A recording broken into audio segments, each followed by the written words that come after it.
Bonjour à tous. La session commencera dans quelques instants. Voilà, le temps que les retardataires, voilà, arrivent. Et puis ensuite, voilà, je laisserai, la main à Thomas et puis Emmanuel pour, commencer cette session, sur la nouvelle doctrine du numérique en santé. Donc peut-être petit rappel pour cette session, voilà, hésitez pas à poser vos questions dans le chat. Si vous avez d'autres questions, bien sûr pendant la session, vous voulez, poser à l'oral, vous pouvez bien sûr lever la main. Comme ça, voilà, de notre côté, on se chargera de redistribuer les questions aux experts, afin que la session se passe, voilà, dans les meilleures conditions possibles et assez fluide. D'ailleurs, je vois tout d'abord que peut-être Damien Selva, je vois que la main s'est levée. Je ne sais pas si vous voulez ajouter quelque chose? Ouais, bonjour, merci à tous pour l'organisation de ce webinaire. Moi, j'avais une question puisque j'ai l'impression qu'on se situe sur une présentation de la nouvelle doctrine donc du numérique en santé. Pour celles et ceux qui ont déjà lu la doctrine de l'année dernière, est-ce qu'il est prévu dans cette présentation présentation des deltas sur les différents sujets par rapport à la dernière version pour faire gagner dans la compréhension et dans la lisibilité et puis, Alors, je vais me permettre de te répondre, Damien. L'objectif là de ce webinaire, c'est de s'adresser essentiellement à un public d'ENS, d'entreprises du numérique en santé, d'éditeurs. Et donc, on a orienté le webinaire dans ce sens-là et essentiellement sur la doctrine 2023 et la trajectoire 2024. En expliquant là précisément comment, pour un éditeur ou une ENS, venir candidater à tous les dispositifs que l'on propose. Oui, bien sûr. Ouais. Dans les DMN, dans la téléconsultation, pour le catalogue de services à mon espace santé, sur le Ségur avec 2. Je vois qu'il y a quelqu'un qui parle en même temps. Donc, c'est de cette façon-là que l'on a organisé ce webinaire. Très bien. Du coup, merci, mais je n'ai pas forcément compris s'il y avait l'explication des deltas. Non, ben non, je te réponds qu'il n'y a pas, justement. Ok, merci. Oui, tout à fait. Marche. Merci. Également, juste rapidement, la session sera enregistrée. Donc il sera possible là, de consulter le replay par la suite, on vous l'enverra et il sera disponible sur la chaîne YouTube donc, de l'ANS.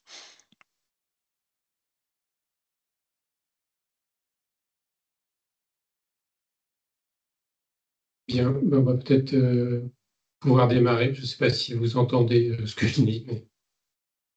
On entend très bien, Emmanuel. C'était bon. On va commencer peut-être par se présenter. Donc, bonjour à tous. Merci de trouver un peu de temps là pour écouter ce webinaire sur la doctrine du numérique en santé. Donc, je suis Emmanuel Toute. Je travaille à la délégation du numérique en santé et principalement sur tout ce qui est référentiel et régulation, certification de conformité et dispositifs de vérification de conformité. Merci Emmanuel. Bonjour à toutes et à tous. Je suis Thomas Gué. Je suis responsable de projet à l'Agence du numérique en santé. J'ai en charge notamment la plateforme Convergence. Et je suis aussi intervenu sur le pilotage de la rédaction de la doctrine 2023. Donc c'est à ce titre-là que j'interviens aujourd'hui aux côtés d'Emmanuel. Bien, donc on va pouvoir commencer là, pour un peu introduire la présentation, le webinaire.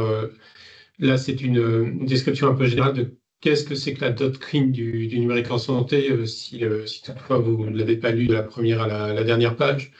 Donc c'est en fait cette doctrine du numérique en santé, elle est donc mise à jour annuellement. Elle a vocation à porter la politique de la e-santé en France, qui repose sur un principe d'État plateforme. Donc quand on dit ça, en fait, État plateforme, c'est l'État joue un double rôle, un rôle d'opérateur en mettant à disposition des services socles et des infrastructures. Un exemple d'un service socle, ça peut être la messagerie sécurisée de santé, par exemple. Et l'État a aussi un rôle de régulateur qui définit les règles dans les domaines de sécurité, de l'interopérabilité et de l'éthique. Et aussi, de par ces rôles-là, en fait, l'État permet ainsi aux acteurs privés et publics de développer des solutions numériques tout en préservant la souveraineté numérique en santé. Voilà. C'est donc ce rôle-là à la fois d'opérateur, de régulateur et de définition d'un cadre de règles qui permet après aux acteurs privés de développer des services. Cette doctrine, elle décrit le cadre technique et le cadre d'urbanisation dans lequel devront s'inscrire les services numériques d'échange et de partage de données de santé. Effectivement, la finalité globale de tous ces cadres techniques, de ces référentiels, c'est l'échange et le partage de données de santé. Elle explique donc le cadre à respecter en termes de règles socles, que ce soit interopérabilité, éthique ou sécurité, de services socles, je citais la MSS, mais vous avez évidemment l'identité nationale de santé, ProSanté Connect, le DMP. Il y a énormément de services comme ça qui sont décrits dans la doctrine du numérique en santé. Et elle établit également donc la place des plateformes Mon Espace Santé, bouquet de services aux professionnels dans l'écosystème des services numériques en santé. Voilà. Ça a comme vocation et comme ambition d'être un document de référence pour l'ensemble des acteurs de la e-santé qui développent ou opèrent des services numériques au bénéfice des professionnels du système de santé et des usagers. Alors comment elle est faite? Il y a un travail assez important en fait qui est réalisé sur à peu près 6-7 mois, on va dire, au cours d'une année, avec où on réunit une centaine d'experts qui participent, qui appartiennent à différentes organisations publiques, donc évidemment la DNS, la NS, mais aussi la DGOS, la CNAM, le JO César Vidal, la DGCS, la CNSA, et on peut ajouter aussi la HAS, le Health Data Hub, par exemple. Donc c'est vraiment l'idée que l'ensemble des acteurs publics s'alignent, ou en tous les cas travaillent ensemble pour présenter une doctrine cohérente entre les différents opérateurs et les différentes organisations. Et il y a aussi une contribution de l'écosystème et donc de vous, entre autres, les entreprises du numérique en santé, puisqu'on fait aussi une concertation de cette doctrine. Là, c'était toute fin d'année 2023 pour la dernière, là, avec donc une centaine de contributions et de retours auxquels on a tous essayé de répondre. Voilà. Merci Emmanuel. Pour peut-être la préciser. présentation générale. Ouais, merci Emmanuel. Peut-être juste préciser en complément que on est sur la 5e édition et que cette 5e édition a été publiée donc le 26 avril dernier sur le principe d'une édition annuelle. En termes de contenu, elle repose là sur la nouvelle maison de la e-santé. Vous avez peut-être en tête déjà ce schéma, cette représentation là, qui est une sorte de cadre d'urbanisation un peu simplifié, mais qui est assez parlant et assez communicant, on va dire, avec les différentes fondations et les murs, donc les plateformes numériques de santé, les grands programmes d'État et la stratégie d'accélération santé numérique 2030. Et il y a quatre chapitres sur les règles socles, interopérabilité, sécurité, éthique, le cadre du développement du numérique en santé avec la mise en place d'une régulation, les services socles, donc services socles d'identité, services socles de l'offre de santé et les services d'échange. Et en dernier, le chapitre 4, qui sont les plateformes numériques et services pour les usagers et les professionnels. Voilà. Là, merci, je te repasse la parole. Merci Emmanuel. Donc, dans la continuité, ce que je vous indiquais à la réponse que j'ai pu faire tout à l'heure à Damien Selvin, l'objectif de ce webinaire, c'est d'essayer de vous présenter de manière la plus synthétique possible les thématiques de la doctrine de 2023 qui vous intéressent plus particulièrement. Et avec cette idée de toujours mieux vous accompagner à vous conformer à la réglementation et à poursuivre le développement de votre activité. Donc, on a adopté une démarche dans le cadre de ce webinaire, qui repose donc sur un certain nombre de principes. Et cette démarche, elle vise à revenir rapidement sur le contexte et les enjeux dans lequel le numérique le numérique de santé est en train de se développer. Bon, pour les entreprises du numérique en santé. On va travailler aussi on va mettre en évidence tous les enjeux et les bénéfices à vous intégrer dans ce cadre de développement, notamment pour obtenir des labels et renforcer votre notoriété, bénéficier de financement pour commercialiser des solutions qui soient à l'état de l'art et permettre une utilisation pour les professionnels de santé et les usagers de solutions qui soient certifiées et à l'état de l'art. Donc, on va vous présenter de manière plus détaillée le cadre de développement du numérique en santé, comment les référentiels sectoriels packagés, qu'on appelle référentiels sectoriels packagés, sont aujourd'hui élaborés et reposent sur des référentiels thématiques. Référentiels thématiques qui sont eux-mêmes, qui reposent eux-mêmes sur les règles socles, donc d'interopérabilité, d'éthique, de sécurité, sur les services socles d'identité, l'INS, ProSanté Connect, et aussi sur les services socles d'échange, donc MSS notamment. Dans le cadre du développement du numérique en santé, il y a aussi les pouvoirs publics qui mettent en place toute une gouvernance à laquelle les ENS participent, donc dans une logique de co-construction. Il y a un cadre législatif et réglementaire qui est en train de se mettre en place, notamment avec cet objectif de rendre les référentiels applicables et opposables. On a aussi, au niveau de la puissance publique, travaillé à ouvrir des guichets, à optimiser tout l'outillage qui porte ces guichets. Et il y a tout un travail d'accompagnement qui est fait, donc, toujours de la puissance publique, tout au long de la candidature des ENS à ces dispositifs. Et puis, dans un second temps, on va illustrer, à travers un exemple très concret, ce cadre de développement du numérique en santé, à travers le référentiel de téléconsultation, du dispositif de téléconsultation. On reviendra sur le périmètre qui est couvert, le référentiel sur lequel il repose, et toutes les étapes de construction qui ont été suivies en lien avec le référentiel, le cadre réglementaire et législatif, et l'ouverture des guichets. Je vais laisser Emmanuel revenir sur... Oui, vas-y Emmanuel, tu voulais peut-être compléter ?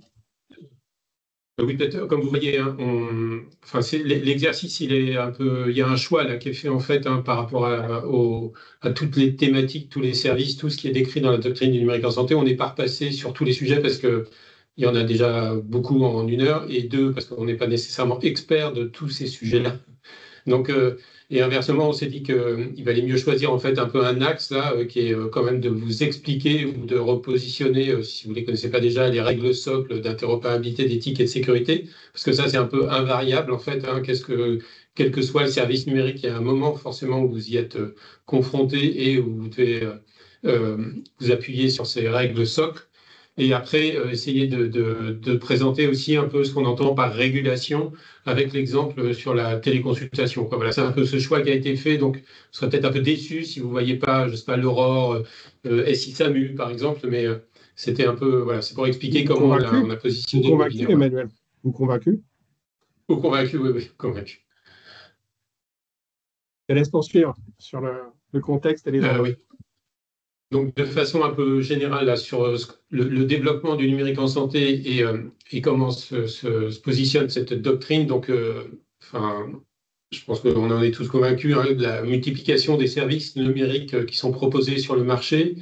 Il y en a de plus en plus sur un périmètre de plus en plus large de processus métier, quoi, avec aussi une intensification de leur usage, hein, que ce soit dans le secteur de la santé, du médico-social ou du social, et que ce soit par les patients, les projets de santé. Il y a qu'à voir le développement là, de mon espace santé pour ce qui est des patients, et côté plus professionnel de santé, quoique la téléconsultation, ça concerne aussi les patients.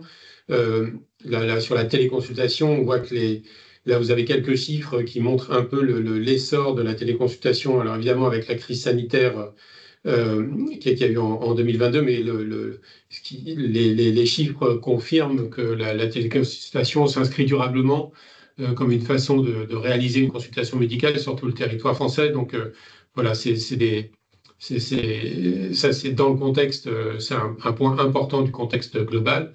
Et aussi, cette doctrine, elle s'inscrit dans la feuille de route du numérique en santé, et en particulier sur l'axe, si vous avez vu comment a été construite la feuille de route du numérique en santé, il y a 4 axes, et il y en a un qui vise à déployer un cadre propice pour le développement des usages et l'innovation numérique en santé, et réguler le développement du numérique en santé.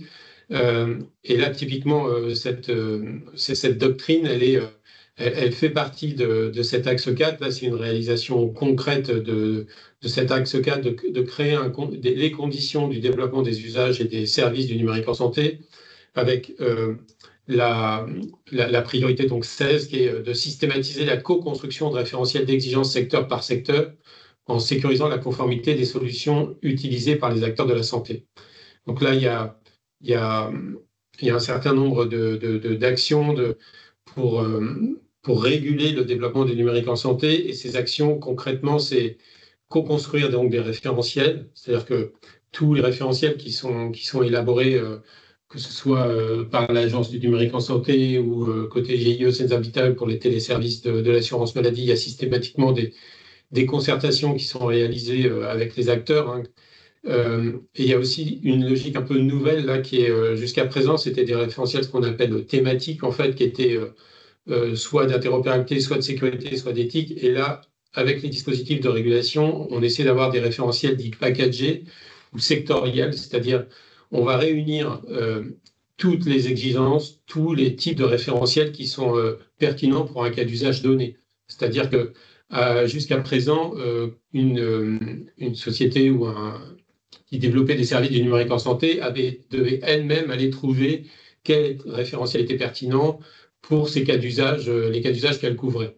Et là, en fait, on a fait un peu différemment. On fait des référentiels qui adressent un secteur, qui adressent un certain type de cas d'usage, échanger un compte-rendu d'examen de biologie, par exemple. Et donc là, on va mettre tous les référentiels pertinents. On pourra avoir des exigences d'éthique pertinentes pour le cas d'usage, partage et échange de compte-rendu d'examen de biologie. Et ce qui vous simplifie quand même normalement, enfin c'est le but recherché, qui vous simplifie le travail d'appropriation et de compréhension de l'ensemble de ces référentiels. Voilà. Donc après, il y a d'autres actions, hein, c'est accompagner les entreprises du numérique en santé en mettant un outillage adapté. Là, c'est différents portails qui peuvent exister pour accéder aux différents référentiels ou aux procédures de certification de conformité. Faire respecter les référentiels en incitant les entreprises du numérique en santé à le faire, ça c'est les dispositifs de certification. Et en dernier lieu, c'est dans le cadre du Ségur du numérique en santé avec la vague 2 par exemple, c'est élargir les actions en proposant des financements dédiés à l'adoption de ces services et de ces référentiels par les entreprises du numérique en santé. Voilà. Donc là, quand on parle de régulation du numérique en santé, c'est ça en fait, c'est définir des règles avec les acteurs, vous accompagner pour vous les approprier, et ensuite avoir des dispositifs de certification, de vérification de conformité, voire de financement pour qu'elles puissent se déployer et que vous puissiez aussi les développer et les mettre en place. Allez au slide suivant. En termes d'enjeux, et ce qu'on cherche à atteindre en fait à travers cette doctrine et l'ensemble des actions là, c'était premièrement de garantir pour les entreprises du numérique en santé le bon fonctionnement des services et un bon niveau de qualité des services numériques. Ces dispositifs de vérification de conformité aux différentes exigences qu'on peut formuler, c'est une façon à partir du moment où c'est vérifié, et que ce sont ceux qui ont produit les référentiels qui les vérifient, ça garantit d'une certaine façon le bon fonctionnement et le respect de ces exigences. Donc, d'une façon globale, c'est l'amélioration, on va dire, de la qualité des solutions, de contribuer à l'élaboration et à l'amélioration collective des référentiels. Ça, l'idée, c'est aussi que ces référentiels, on les produit, mais évidemment, au fur et à mesure qu'on les implémente et avec les retours que vous nous faites, par exemple, dans le cadre des projectatons pour l'interopérabilité, ça fait remonter des remarques ou des corrections, des améliorations à apporter sur ces référentiels, et c'est un patrimoine collectif et non pas une agence ou un opérateur qui produit des référentiels et les industriels les appliquent. Voilà, il y a une boucle aussi et il y a un retour de la part des industriels. Et enfin, c'est obtenir des certifications pour une prise en charge par l'assurance maladie des patients et des référencements pour financer les montées de version à l'état de l'art. Ça, c'est le cas du Ségur du numérique en santé. Et c'est au service des professionnels et des patients. L'objectif, c'est de simplifier l'utilisation quotidienne des services numériques pour éviter la ressaisie d'informations, garantir l'identité numérique des acteurs, que ce soit patients ou professionnels de santé. Tout ça, c'est du temps médical de gagner. Renforcer la confiance des services numériques en permettant aux patients ou aux professionnels d'identifier les services numériques qui respectent les référentiels d'interopérabilité, sécurité et d'éthique. Évidemment, à chaque fois qu'il y a des solutions qui sont référencées ou qui sont certifiés, eh bien, il y a des listes en fait qui sont publiées sur le site de l'Agence du numérique en santé pour que les professionnels de santé, après, eux, sachent quelles sont celles qui sont référencées et celles qui ne le sont pas. Et enfin, c'est bénéficier d'aide à l'équipement numérique pour les professionnels de santé, financement de montée de version et ou prise en charge par l'assurance maladie pour les patients. Ça, c'est le cas, par exemple, dans la convention de l'assurance maladie pour la médecine de ville, où il y a des forfaits numériques qui sont conditionnés à l'utilisation d'une solution conforme au Ségur numérique, par exemple. Donc là, je te repasse la parole sur le premier type de règle. Merci Emmanuel d'interopérabilité. Merci pour avoir posé le cadre donc, sur le contexte et les enjeux. On vient donc sur les règles socles. Je commence par présenter tout ce qui est en lien avec l'interopérabilité. Le principe de l'interopérabilité, c'est de garantir l'échange et le partage d'informations entre deux systèmes sans nécessairement qu'ils aient la même finalité. En synthèse, l'interopérabilité se divise en deux notions. L'interopérabilité syntaxique, c'est-à-dire celle qui concerne les formats d'interconnexion entre deux systèmes, et l'interopérabilité sémantique. Je vous ai donné ici un exemple pour un compte-rendu de biologie médicale. Ce qui est intéressant à retenir ici, c'est qu'en concertation avec l'écosystème, l'ANS publie un cadre d'interopérabilité des systèmes d'information et de santé, qu'on appelle CISIS. Et le CISIS, il est précisément constitué d'une bibliothèque avec des volets et spécifications syntaxiques. Et ces volets sont regroupés en trois couches: une couche métier ou contenu, une couche service et une couche transport. Et chaque volet va comprendre une spécification ou volet d'interopérabilité et une spécification fonctionnelle. Et vous pouvez faire vos tests concernant l'interopérabilité sur un espace qui est dédié, qui s'appelle l'espace Gazelle. Sur les faits marquants en 2023 en lien avec l'interopérabilité, c'est une année extrêmement riche. On voit qu'il y a eu, au niveau de la gouvernance du CISIS, un comité de concertation qui s'est organisé l'année dernière, en juin 2023, qui a permis de prioriser 43 demandes. Il y a tout un travail qui a été fait sur les spécifications du CISIS, avec notamment l'actualisation des volets de la couche métier, afin d'y intégrer la terminologie SNOMED-CT. L'espace de test d'interopérabilité, là, comme je vous le disais, Gazelle, qui est en forte croissance ces dernières années, puisqu'on est passé de 577 validations par mois en 2021 à plus de 2200 validations par mois en 2023. Il y a eu aussi un grand événement en 2023, en septembre 2023, avec le Projectaton, qui a réuni à Rennes 45 éditeurs et plus de 200 personnes à distance et sur place. Au niveau de la SNOMED-CT, la France est devenue membre du SNOMED international en octobre 2023, avec cet objectif d'enrichir le catalogue des terminologies. Sur le serveur multiterminologie, là, il y a une poursuite des évolutions permettant notamment la gestion et la distribution des terminologies.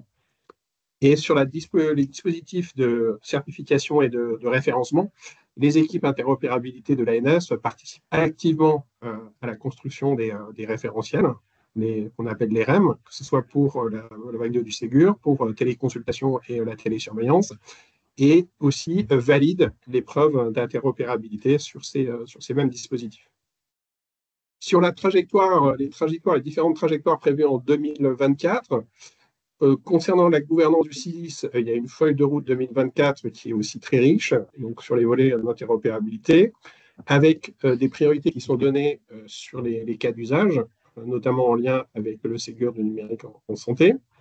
Au niveau des spécifications du CISIS, il y aura une mise à jour des catalogues de concepts, de références, ou modèles des objets de santé, une mise à jour régulière des terminologies de santé. En termes d'outillage, il y a une poursuite des travaux sur la publication des spécifications d'interopérabilité en utilisant l'outillage open source de l'écosystème HL7. Le Projectaton 2024 est bien prévu, et donc toujours avec cette idée d'accompagner et d'évaluer l'implémentation des référentiels d'interopérabilité. Sur le SMT, poursuite des évolutions du SMT selon 3 axes, alignement, SNOMED CT et FIRE. La participation aussi aux travaux internationaux d'interopérabilité et de normalisation. Là, l'ANS représente la France au sein d'instances de normalisation, notamment donc SNOMED international, l'OMS, mais aussi au niveau européen. Et puis, une participation toujours active à la construction des dispositifs de certification et de référencement en lien avec le Ségur, les dispositifs DMN, Mon Espace Santé et tout ce qui concerne aussi la téléconsultation. Et les Thomas, équipes continuent. Oui, bien sûr, Hugo. je crois qu'on a une question de Nemanja Milenkovic dans le... Ouais, qui je lève la voudrais main. juste terminer, puis après je vais Bien sûr, après, pas de je vais souci. dire, ouais. Et donc, ouais, je termine donc en indiquant que les équipes côté ANS poursuivent ce travail sur la validation des preuves d'interopérabilité dans le cadre des candidatures aux différents dispositifs que j'ai pu lister. On va prendre peut-être la question. Hugo, est-ce que tu peux nous la relayer? Alors, c'est quelqu'un qui lève la main, donc pas de questions dans le chat. Alors, je vais laisser la parole à la personne. C'est Nemanja. Ouais. Nemanja. Alors, Nemanja, on t'écoute. On t'entend pas, Nemanja. Tu dois être en mute. Je crois qu'elle a le micro ouvert, mais on ne t'entend pas, malheureusement. Nemanja, ce que je propose, c'est que tu laisses ton message dans le chat. Dans le chat, oui. Ce sera plus facile. Merci. Merci. On poursuit. Alors, Nemanja, on a bien vu ta question. On la remontera aux experts. Et puis, on te répondra ultérieurement, donc à toute l'équipe interop de l'ANS. Je pense notamment à Thierry Dard et Maël Prion. On poursuit avec les règles SOC sur sécurité. Je laisse la main à Emmanuel. Oui, merci. Donc sur le deuxième type de règles socle, piliers, ça dépend comment on les appelle, mais bon, grosso modo, là, ça concerne la sécurité et la politique générale de sécurité des systèmes d'information de santé. Donc cette politique générale de sécurité encadre évidemment les règles de sécurité pour la e-santé. Ça fait 9 ans en fait que déjà existe cette politique-là de cette PGSSIS. Elle a d'autant plus d'importance là que de plus en plus en fait il y a des risques cyber. Enfin, je pense que depuis 9 ans la situation est devenue un peu plus critique encore qu'elle n'était. L'année dernière, vous avez par exemple eu 580 signalements sur le service d'appui à la gestion des cybermenaces piloté par l'Agence du numérique en santé. Donc, on voit évidemment l'importance de ces règles. Elles s'appliquent à tous les acteurs de la e-santé dès que des données de santé à caractère personnel sont utilisées ou échangées. Et elles portent et assurent la confiance des usagers et des professionnels vis-à-vis des systèmes de santé numériques. Alors, à cette PGSIS, il y a plusieurs objectifs. Aider les projets à définir les niveaux de sécurité, préciser les niveaux de sécurité pour les offres industrielles, et soutenir les établissements dans leur politique de sécurité. Elle rassemble à la fois des référentiels et des documents opposables, et aussi des guides et des supports pratiques ou organisationnels avec des recommandations en matière de sécurité des données, quoi.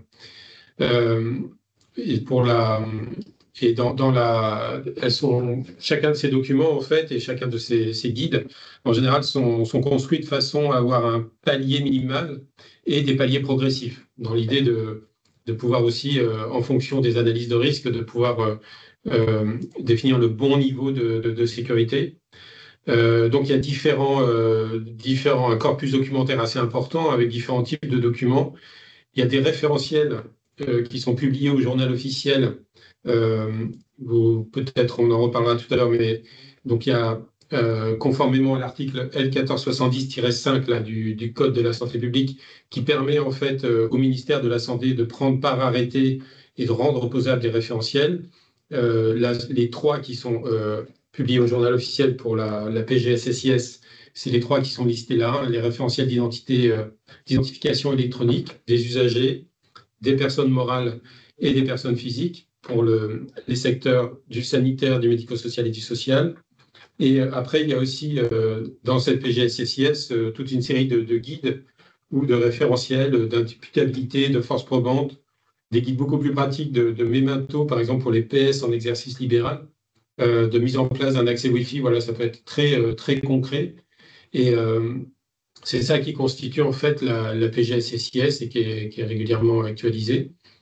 La mise en application de cette PGSSIS, pardon, et les principaux faits marquants sur 2023-2024. Alors principalement sur 2024, il y a toutes les ambitions là, du programme Ségur Vague 2.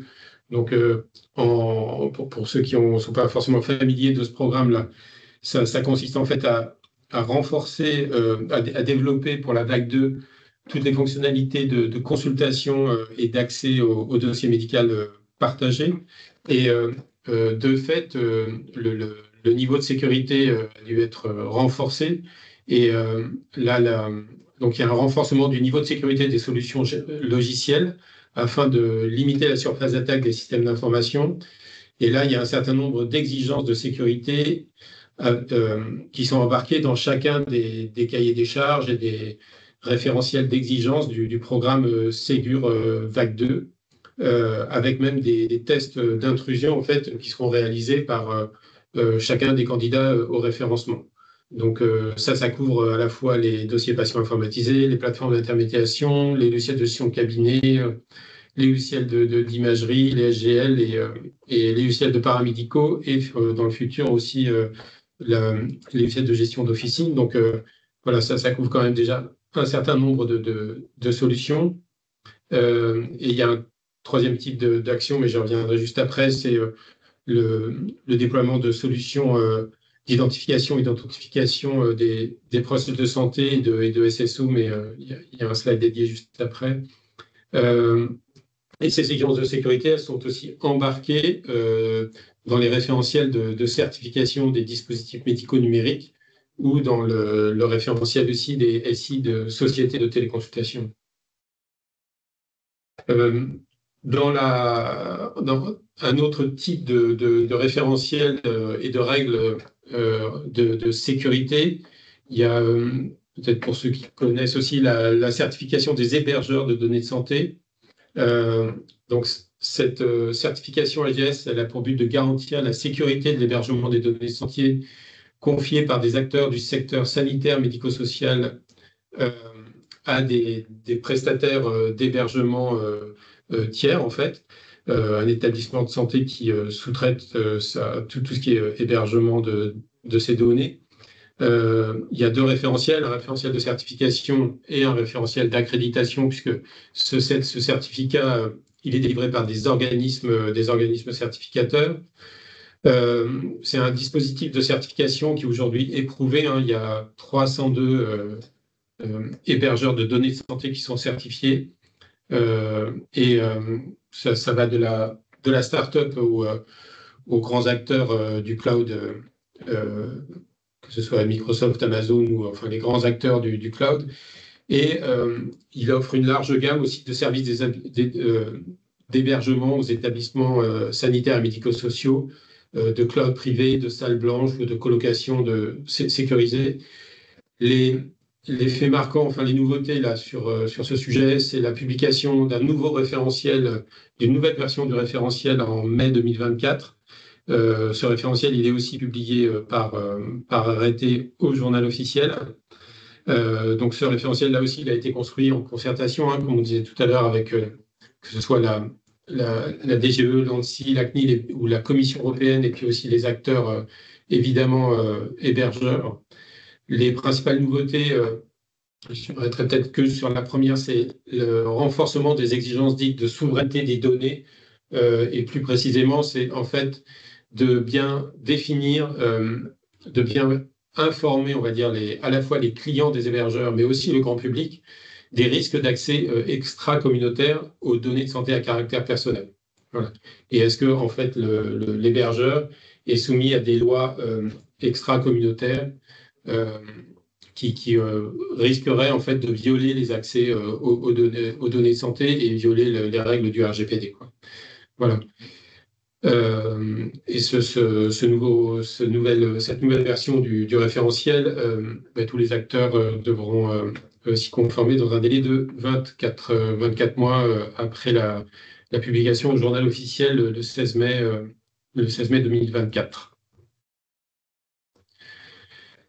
Slide suivant, oui, sur le programme, dans les grandes actions, là aussi, les grands programmes en termes de sécurité.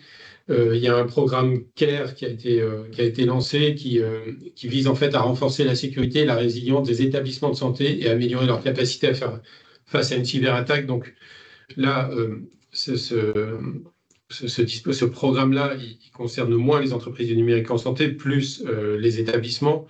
Et je pense que c'était quand même important de le signaler, étant donné l'ampleur et puis les moyens qui sont mis en face. Donc, il y a quatre axes, hein, gouvernance et résilience, ressources et mutualisation, sensibilisation et sécurité opérationnelle des établissements.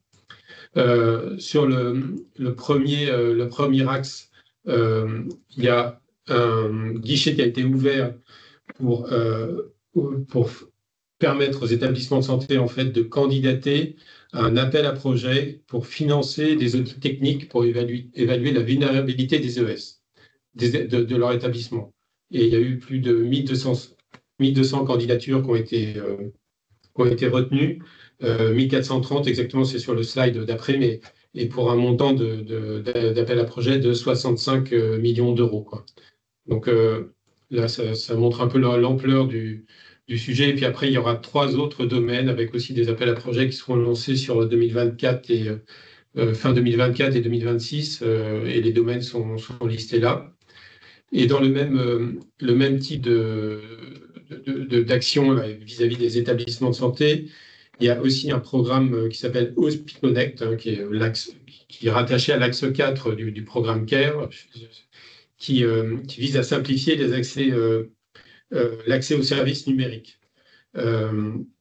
Donc l'objectif là, c'est de fournir des moyens d'identification électronique pour accéder aux services numériques en santé à l'ensemble des professionnels des secteurs sanitaires, médico-social et social, conforme au référentiel d'identification électronique de la PGSSIS dont on a parlé là juste avant, avec une authentification multifacteur et un SSO qui évite en fait de se reconnecter, de se réauthentifier à chaque fois qu'on change de système.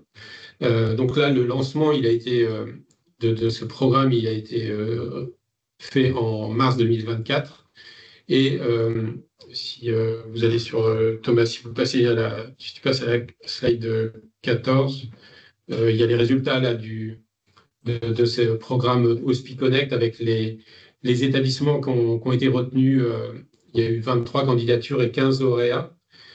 Et donc là, l'idée en fait, hein, c'est de développer. Alors il y a différents niveaux de SSO qui ont été définis avec 3 cibles là qui sont décrites dans le slide, et chaque établissement de santé candidate à une cible qu'il souhaite atteindre. Mais vous voyez, grosso modo, ça permet soit d'accéder avec un single sign-on et en 2 facteurs au DPI et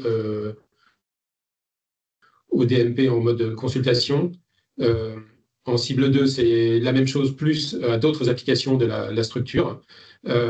Et en cible 3, en fait, c'est grâce à un système de fédération d'identité, permettre avec le moyen d'identification électronique de l'établissement d'accéder à des services via ProSanté Connect au DMP, par exemple.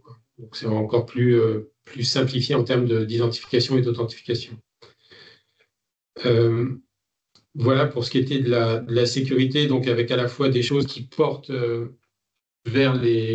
sur les entreprises du numérique en santé dans les dispositifs de conformité, mais aussi vers les établissements avec le programme CARE ou le programme HospiConnect. Je te repasse la parole, Thomas. Merci Emmanuel. La 3e règle socle qu'on voulait vous présenter, l'éthique, avec notamment en 2023 donc, la construction d'un cadre de l'éthique du numérique en santé, qui est passé sous la forme d'un corpus documentaire. L'objectif, c'est de définir, promouvoir et encadrer l'éthique des solutions et des services numériques en santé. J'ai listé ici là, tout le corpus documentaire, donc notamment des référentiels thématiques, des guides de bonnes pratiques, et un outil de calcul de l'impact environnemental. Sur les faits marquants en 2023, sur la certification des SI de téléconsultation, dans le référentiel, il y a eu justement une définition et une intégration d'exigences éthiques. Sur la trajectoire, les trajectoires prévues en 2024, donc là, le principe, ça va être de renforcer le CENS en tant que référentiel socle et en proposant des référentiels opérationnels et actionnels.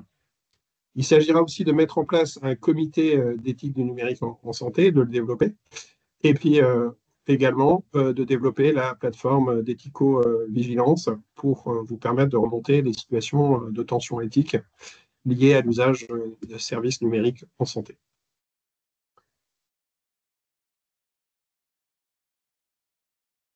Emmanuel, je te laisse reprendre la main sur le cas du développement.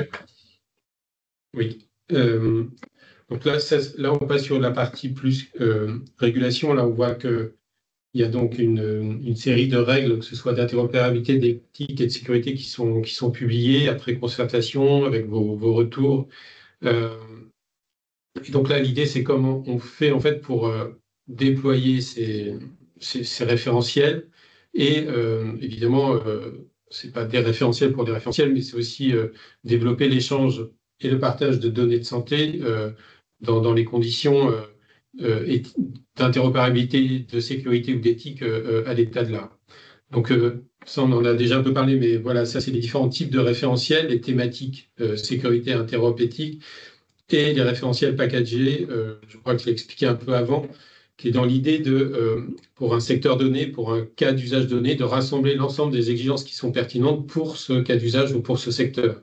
Donc typiquement la médecine de ville, les biologistes médicaux avec le système de gestion de laboratoire, les établissements de santé, l'imagerie ou les logiciels de gestion d'officine de ville. Il y a un autre type de référentiel qui est celui de mon espace santé. Donc là, je ne sais pas si vous connaissez ce catalogue de services Mon Espace Santé, mais dans Mon Espace Santé, en fait, il y a donc un catalogue d'applications, de services qui sont proposés aux patients et à l'utilisateur de Mon Espace Santé. Et ces applications, en fait, elles font l'objet d'un référencement conformément où à la fois l'ANS et le GE Vital, en fait, vérifient que le service qui va être dans le catalogue Mon Espace Santé est bien conforme à une série d'exigences et qui donc il est légitime à être présenté dans le catalogue de services Mon Espace Santé. Je crois qu'aujourd'hui, il doit y avoir une trentaine d'applications référencées et avec deux types de niveau de référencement, un référencement où l'application elle est simplement affichée dans le catalogue de services, et un deuxième niveau de référencement où il y aura possibilité avec l'application de faire de l'échange et du partage de données avec l'espace santé du patient. Ensuite, il y a un référentiel d'exigence pour les dispositifs médicaux numériques, qui est un prérequis. La conformité en fait à ce référentiel d'exigence est un prérequis à l'entrée dans le droit commun des dispositifs médicaux numériques ou de la prise en charge anticipée.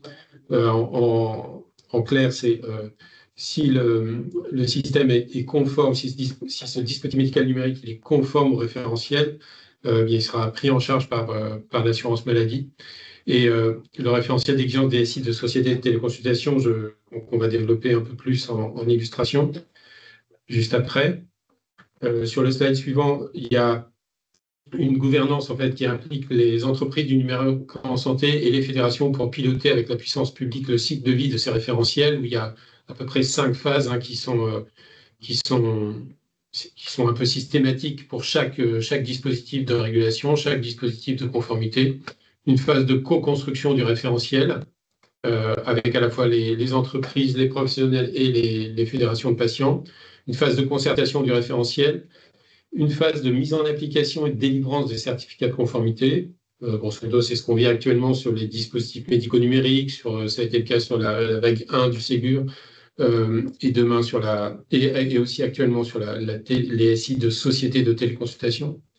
Une phase à partir de laquelle il y aura une obligation de détention d'un certificat de conformité, c'est-à-dire on dira à partir de de telle date, il y a les entreprises du numérique en santé doivent avoir le certificat de conformité pour bénéficier d'une prise en charge, par exemple, par l'assurance maladie, et une phase d'audit a posteriori des services numériques, avec la possibilité soit de suspendre, de retirer le certificat, voire même de mettre en place des sanctions auprès des entreprises du numérique en santé ou des pros de santé si le service numérique utilisé n'est pas conforme au référentiel sectoriel.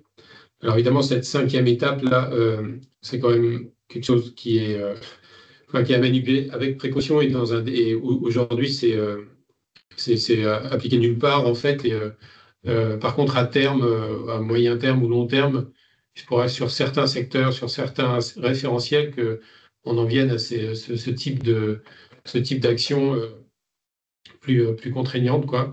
Mais il faut déjà avoir passé l'ensemble des étapes précédentes. Ensuite, je vais peut-être passer un peu vite parce qu'il est déjà 47, un cadre législatif et réglementaire qui permet de rendre opposables ces référentiels et d'attribuer des certificats de conformité. Donc, il y a l'article L1410-5 du cadre du Code de la santé publique, plutôt que du PLFSS, là, qui permet de rendre opposable un référentiel qui soit thématique ou sectoriel packagé. Il y a un autre article qui définit les principes de vérification de conformité qui a été précisé par un décret en Conseil d'État qui a été pris en décembre 2023. Donc là, l'idée pour résumer, grosso modo, c'est que vous voyez qu'il y a un certain nombre de dispositifs de vérification de conformité qui existent et ils ont été construits peut-être un peu au fil de l'eau et d'année en année, quoi.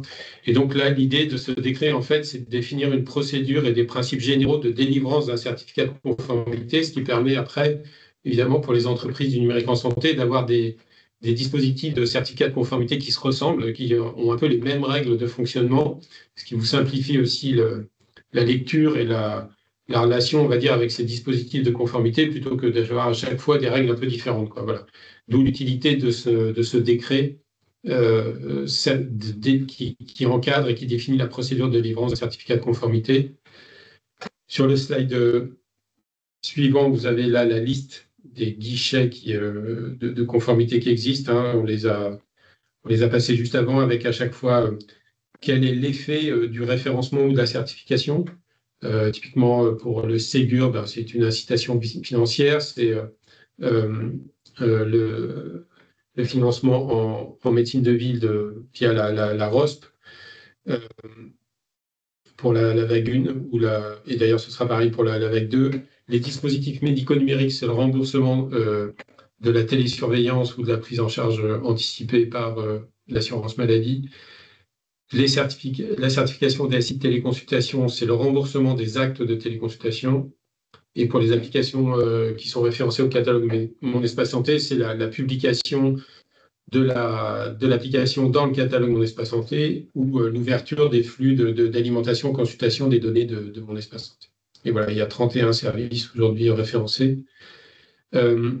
Pour faire tout cela, en fait, sur le slide suivant, là, il y a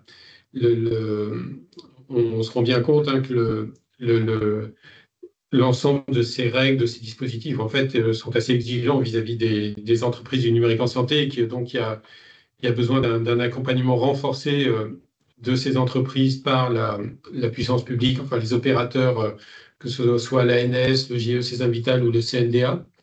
Avec la particularité, c'est qu'avant, souvent, chaque entreprise du numérique en santé s'adressait soit au GE César Vital, soit au CNDA, soit à l'ANS. Et en fait, là, on voit qu'avec les référentiels packagés ou sectoriels, ça embarque des exigences qui sont portées, on va dire, par chacun de ces opérateurs. Donc, il y a besoin d'un travail entre les opérateurs, là, beaucoup plus rapproché, beaucoup plus compact, on va dire, que ce n'était le cas jusqu'à présent, d'où la nécessité, nous, de mieux se coordonner entre nous, que ce soit DNS, d'ailleurs aussi, CNAM, ANS, César Vital et CNDA, pour que on essaie de vous parler d'une seule voix, comme on dit dans la feuille de route du numérique en santé.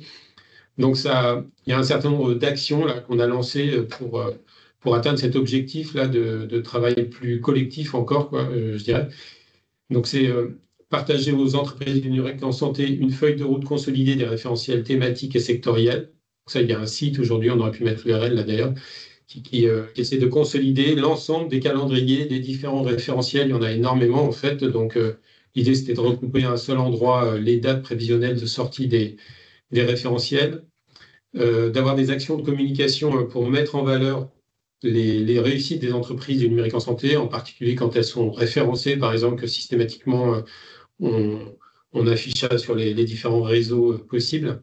Il y a un travail aussi qui commence à porter ses fruits, là, enfin qui va commencer à porter ses fruits, c'est entre les différents référentiels actuels de certification, d'essayer d'identifier les équivalences entre référentiels pour qu'une entreprise qui candidate par exemple à la certification des dispositifs médicaux numériques, si elle se présente au référencement Mon Espace Santé, elle n'est pas nécessairement à repasser évidemment toutes les exigences qu'elle a déjà, auxquelles elle s'est déjà conformée dans la certification des dispositifs médicaux numériques.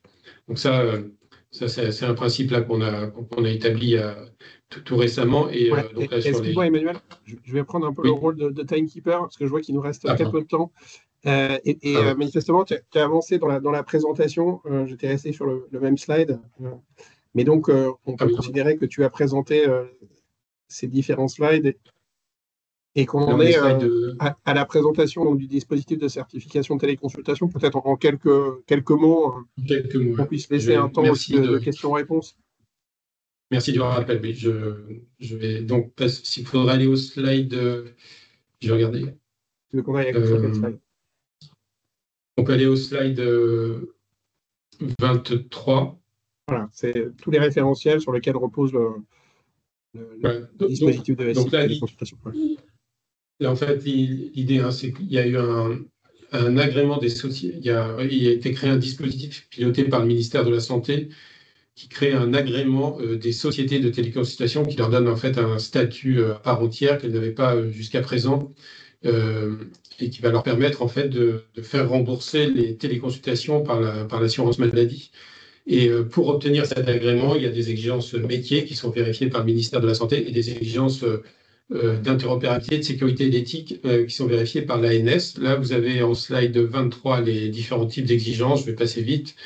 En slide 24 aussi, qui ont pour but en fait d'intégrer la téléconsultation dans le contexte, dans le parcours du patient, dans son parcours médical, et que ce ne soit pas un acte de téléconsultation qui soit complètement indépendant après du médecin, de son médecin traitant, par exemple, ou de son médecin traitant.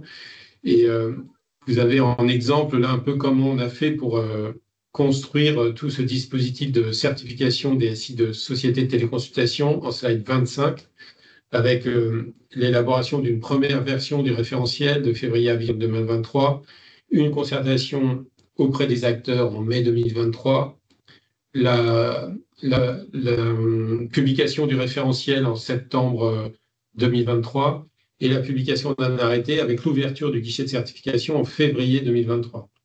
Et après, vous avez là le planning. Ah, peut-être qu'il y a une coquille là. Il y a une coquille, c'était février 2024. Je pense que là, on s'est. Ah oui, février 2024, ouais. Exact. Ouais, c'était février 2024, il fallait lire. Ouais.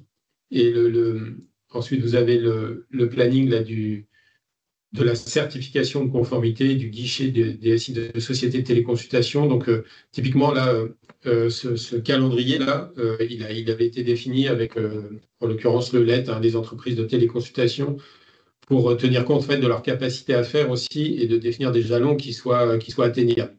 Alors, en l'occurrence, là, on est encore en train de retravailler ces jalons parce que le temps pour faire les développements et pour se mettre en conformité est peut-être un peu supérieur à ce qu'on avait anticipé en novembre 2023. Mais c'est pour donner un peu un exemple de la manière dont on essaie de travailler pour que ces guichets et on puisse délivrer les certificats de conformité et que ce soit gagnant-gagnant. Voilà.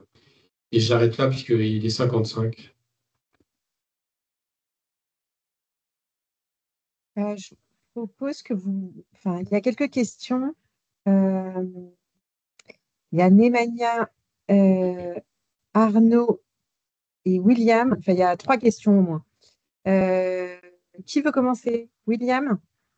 Oui, bonjour, donc William Roland, Je suis directeur délégué au numérique en santé au SNITEM, hein, Syndicat national des dispositifs médicaux. Comme vient l'expliquer Emmanuel, on est directement concerné par un référentiel sectoriel pour les dispositifs médicaux numériques et de télésurveillance. Donc, inutile de vous dire qu'on a un certain nombre d'exigences pour les entreprises UDEM à mettre en œuvre dans Convergence. Emmanuel ne sera pas surpris de ma question, mais je profite de la présence de Thomas aussi parce que, en fait, on emmène les entreprises dans cette démarche de certification, hein, qui s'inscrit dans un cadre global avec des exigences qui sont issues de la doctrine technique, hein, ça on a bien compris. Alors, c'est une discipline, enfin, la conformité, les fabricants de DM sont plutôt rompus à l'exercice parce qu'on est soumis à un règlement. En revanche, un petit peu moins sur la réponse à des exigences dans des référentiels comme cela, mais ils y voient aussi une opportunité de monter de niveau sur bien des sujets, notamment l'interop, la sécurité et peut-être bientôt l'éthique. Euh, Peut-être que pour la bonne relation entre le régulateur et le déclarant, je dirais, il manque une brique qui vous a déjà été demandée, hein, mais ça Emmanuel le sait, hein, mais lorsqu'on rentre dans la démarche de conformité, c'est un processus avec plusieurs phases. Et pendant ces phases, la complexité de la relation, elle tient beaucoup aux échanges qu'il y a entre le régulateur et l'entreprise. Euh, il y a une phase de recevabilité dans Convergence. On doit fournir ensuite des preuves quand certaines exigences nous incombent en tant que concepteur de solutions. Je vois là un manque considérable et qui pourrait apporter un peu de détente dans la démarche qui parfois est très tendue compte tenu des délais qui sont imposés aux entreprises, hein, qui sont quand même très courts, en tout cas dans la première phase du référentiel qu'on a vécu dans la télésurveillance. Euh, un outil de pilotage de l'instruction des dossiers. Hein. Donc Emmanuel, je t'ai déjà formulé cette demande, les entreprises l'ont aussi formulée. Il faudrait de la visibilité sur la progression de l'instruction des dossiers. Dans quel camp est la balle? Qu'est-ce qui reste à faire? Une timeline de progression. Alors c'est un outil de pilotage, hein, que l'on a demandé. Je pense qu'il pourrait s'accrocher à Convergence et peut-être qu'il pourra servir aussi à d'autres démarches de conformité, peut-être dans Ségur, je n'en sais rien, mais ce que je veux vous faire comprendre là, c'est que on demande à des industriels beaucoup de choses, on leur demande beaucoup de pièces, qui leur prend beaucoup de temps et beaucoup d'argent, et puis après, on a quand même des retours d'industriels qui nous disent, mais parfois, on est dans l'attente et on ne sait pas si on va nous répondre demain ou dans 3 mois. Et il se trouve qu'on a des cas où on répond dans 3 mois. Alors, j'en connais pas les raisons et c'est pas le sujet, mais de la visibilité sur cette démarche de conformité avec de la restitution des temps d'instruction des dossiers, s'il vous plaît. Voilà, j'ai fini.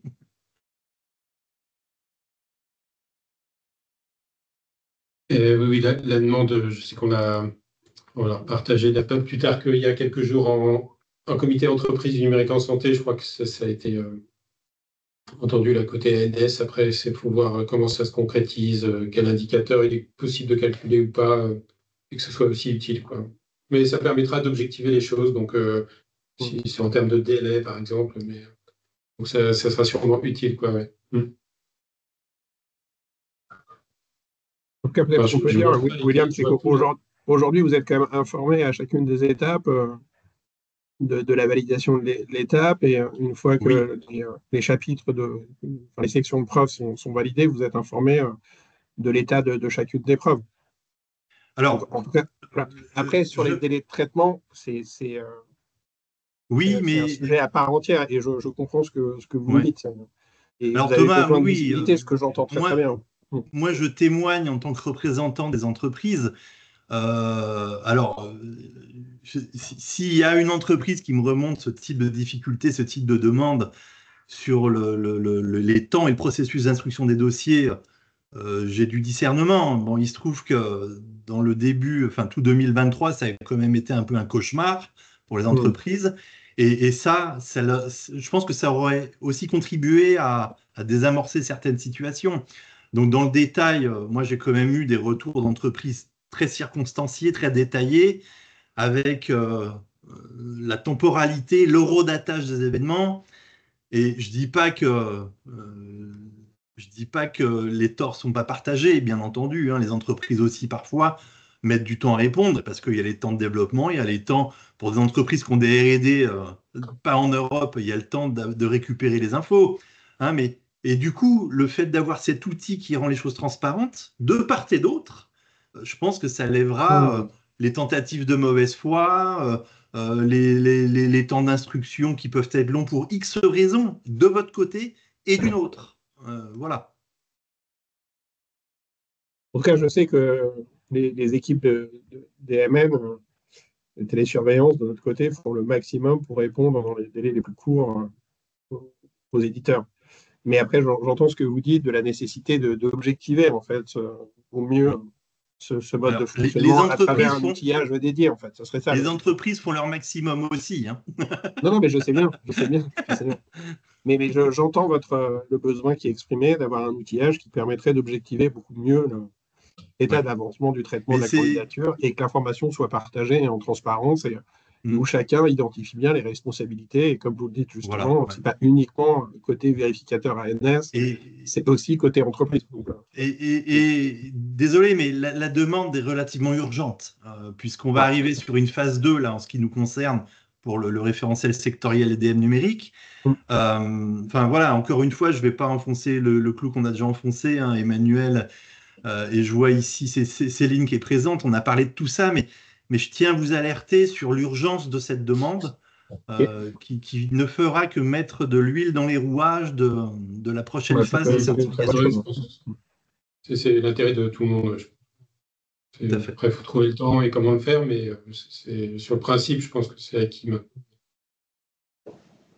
C'est ça. Sur le principe, je crois on a donné un accord de principe vendredi. Après, il faut voir, William, comment on arrivera à le mettre Oui.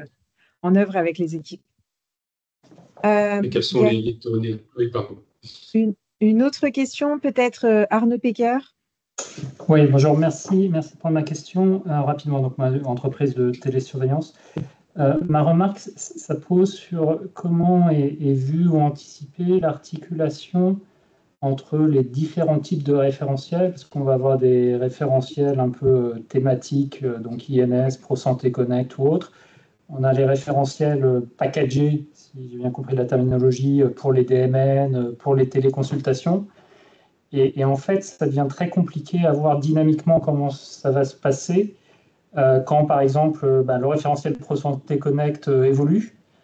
Mais qu'est-ce que ça veut dire pour les sociétés qui ont, par exemple, de télésurveillance qui ont été certifiées, qui incluaient certaines exigences ProSanté Connect, sachant que de temps en temps, les exigences sont reprises textuellement, de temps en temps, c'est un renvoi à l'autre référentiel.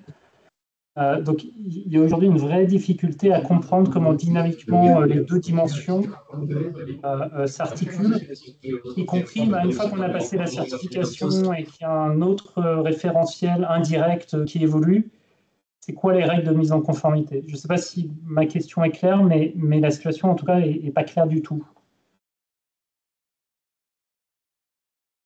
En fait, c'est quoi? C'est sur l'articulation des référentiels packagés et des référentiels. Ça, sachant que de temps en temps, les référentiels, alors packagés, c'est par exemple télésurveillance ou téléconsultation, de temps en temps, il y a des exigences, par exemple INS, qui sont recopiées du référentiel INS. Et donc, dans ce cas-là, quand le référentiel INS bouge, ce référentiel-là ne bouge pas. Et il y a d'autres fois où on dit qu'il faut aller se conformer à tel autre référentiel. Mais du coup, quand l'autre référentiel bouge, est-ce que ça veut dire que ce référentiel-là, qui en plus fait l'objet d'un arrêté ministériel qui n'est pas pris, est applicable? À quelle date il est applicable? Enfin, on est en statique à un moment donné, on sait. Mais je pense même que, par exemple, sur la télésurveillance, ce qui s'est passé, c'est que les entreprises, suivant le moment où leur dossier était examiné pour une certaine thématique, on ne leur opposait pas forcément le même référentiel parce qu'entre-temps, le référentiel de référence avait évolué. Donc tout ça, c'est un peu complexe de comprendre dans la gouvernance comment vous voyez ce sujet-là. Emmanuel, c'est une question pour toi et tu as coupé ton micro. Emmanuel, on ne t'entend pas.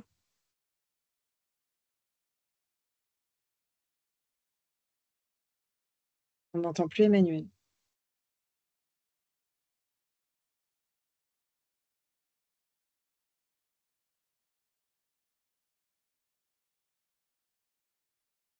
crois qu'il y a un souci de micro. Emmanuel, tu es en mute en fait. Faudrait que tu... Ah. Peut-être qu'on peut prendre une autre question, s'il y a une autre question. Il y avait une Et autre question on va tâcher de répondre à cette question également. de Cécile, mais j'ai l'impression qu'elle est partie parce qu'on est un petit peu débordé en termes d'horaire, en effet. Ouais. Ah, voilà, Emmanuel qui me rejoint Ah, bah voilà. en direct. Pardon, excusez-moi. Quelques problèmes logistiques. Voilà. Je vais pas être le bon référentiel. Oui, non, mais c'est juste, ça, c'est une question qui est complexe, y compris pour nous à résoudre. Là.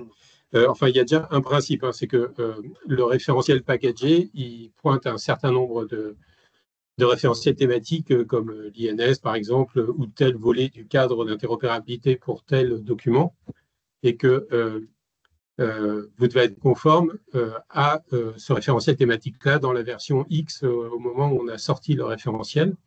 Après, les référentiels thématiques, l'INS, tel volet du cadre d'interop, lui, il peut continuer à évoluer et monter de version sans pour autant que ça remette en cause, évidemment, qu'on change les règles en cours de référencement ou en cours de certification, parce que ce serait complètement injuste, quoi. Nous, ce qu'il faut, c'est que on prévoit dans les vérifications, si par exemple au départ, quand on a lancé un référentiel packagé, on a dit c'est telle version de tel volet du cadre d'interopérabilité, la version X. Si au cours de la période de référencement, il y a un référentiel version X+1 du cadre d'interop qui sort, et que l'industriel il est conforme à cette version X+1, bah, tant mieux, et on doit être en capacité évidemment de le valider si lui il a fait l'effort de monter la version. Mais en tous les cas, il ne faut pas que ce soit un prérequis et que ce soit une obligation de se mettre en conformité. Après, Mais du donc coup, ça, c'est ouais, le cas. peut-être, juste un point, c'est pas toujours cohérent parce que, par exemple, de mémoire, dans la télésurveillance pour ProSanté Connect, l'exigence, c'est juste être connecté à ProSanté Connect. Donc, on se retrouve de facto sur une sorte de validation dynamique, quoi.